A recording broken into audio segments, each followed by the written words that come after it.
Hi കൂട്ടുകാരെ, സുനു വ്ളോഗ്സിലേക്ക് എല്ലാ കൂട്ടുകാർക്കും സ്വാഗതം. അങ്ങനെ ഞാൻ ഇന്ന് രാവിലെ എന്ത് തോരൻ വെക്കുന്നിങ്ങനെ ആലോചിച്ചപ്പം താണ്ട് ഒരു കൂമ്പ് നിൽക്കുന്നു. അപ്പോൾ ആ കൂമ്പ് ഒടിച്ചുകൊണ്ട് ഒന്ന് തോരൻ വെക്കാമെന്ന് വിചാരിക്കുകയാണ് കേട്ടോ. അങ്ങനെ ആ കൂമ്പ് ഒടിച്ചെടുക്കാനായിട്ട് ഞാൻ മേളത്തെ ഇടി കൂടെ നോക്കിയിട്ട് ഒരു രക്ഷയില്ല. അപ്പോൾ പിന്നെ ഞാൻ താഴെ ഇറങ്ങി വന്നിട്ട് ആ കൂമ്പിനെ ഒടിച്ച് കയ്യിലെടുത്ത് എന്നിട്ട് നമുക്ക് അത് തോരൻ വെക്കാമെന്ന് വിചാരിക്കുന്നു. അപ്പം ഇടയ്ക്ക് ഞാൻ കൂമ്പ് തോരൻ വെക്കാറുണ്ട് കേട്ടോ. ഇത് പാളയന്തോടൻ വാഴയാണ് കേട്ടോ, പാളയന്തോടൻ്റെ വാഴയാണ്. അങ്ങനെ കൂമ്പ് എടുത്തുകൊണ്ട് വന്ന് ഞാൻ ചെറുതായിട്ട് പൊടിയായിട്ട് അരിഞ്ഞിട്ട് അതിലേക്ക് പച്ചമുളക് അരിഞ്ഞിട്ട് തോരൻ വെക്കാൻ പോകട്ടോ. അതിലേക്ക് തേങ്ങയും ഇച്ചിരി വെളുത്തുള്ളിയും ചതച്ച് വെച്ചിട്ടുണ്ട്. അപ്പോൾ തോരൻ വെക്കാനായിട്ട് ഒരു ചട്ടി ചൂടായി വരുമ്പോൾ അതിലേക്ക് ആവശ്യമായ എണ്ണ ഒഴിച്ചു കൊടുക്കണം. ഒഴിച്ചു കൊടുത്ത ശേഷം അതിലേക്ക് കടുക് ഇടും. ഞാൻ അതിന് മുന്നേ ഇച്ചിരി അരിമണി കുറച്ചിടുവേ. നമ്മൾ കുറച്ച് അരിമണിയൊക്കെ ഇട്ട് അരിയാണെങ്കിൽ ഇട്ട് കൊടുക്കണം. അത് നല്ല രസമായിട്ടോ. അരി അങ്ങോട്ട് വറുത്ത് തോരൻ വെക്കുന്നത് സൂപ്പറാണ് കേട്ടോ.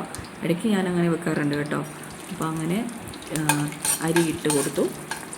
അരി ഇട്ട് ഒന്ന് വഴറ്റിയെടുക്കണം. അതിലേക്ക് കുറച്ച് ഇച്ചിരി കടുക് ഇട്ട് കൊടുക്കാം കേട്ടോ. ഞാൻ സ്വല്പം കടുക് ഇട്ട് കൊടുത്തു കേട്ടോ. അപ്പോൾ അത് കടുക് ഇട്ട് കൊടുത്ത് നല്ലപോലെ ഒന്ന് വഴറ്റിയെടുക്കാം. വഴറ്റിയ ശേഷം അതിലേക്ക് നമ്മൾ അരിഞ്ഞ് വെച്ചിരിക്കുന്ന കൂമ്പും പച്ചമുളകും, ഈ പച്ചമുളകും അരിഞ്ഞ് ചേർത്തതിന് കൂടുതൽ സ്വല്പം ഞാൻ ഉപ്പ് ചേർത്തിട്ടാണ് ഇളക്കിയിട്ടാണ് നമ്മൾ എണ്ണയിലോട്ട് ഇട്ട് കൊടുക്കുന്നത്. എന്നിട്ടതൊന്ന് ഫുള്ള് ഇട്ട് കൊടുത്ത ശേഷം അത് ജസ്റ്റ് ഒന്ന് വഴറ്റണം. ഒന്ന് വഴറ്റിയാണ് നമ്മൾ ഈ തോരൻ വെക്കേണ്ടത്. ഇത് കറിയുള്ളത് കൊണ്ട് നമ്മൾ ജസ്റ്റ് അരിയുമ്പോൾ തന്നെ നമ്മൾ കുറച്ച് എണ്ണ കൈ തൂത്തിട്ട് വേണം അരിയാൻ. അങ്ങനെ വഴറ്റിയെടുക്കുകയാണ്. എല്ലാ കൂട്ടുകാരും സുനു വ്ളോഗ് ചാനൽ സബ്സ്ക്രൈബ് ചെയ്യണം, ലൈക്ക് ചെയ്യണം, ഷെയർ ചെയ്യണം കേട്ടോ കൂട്ടുകാരെ.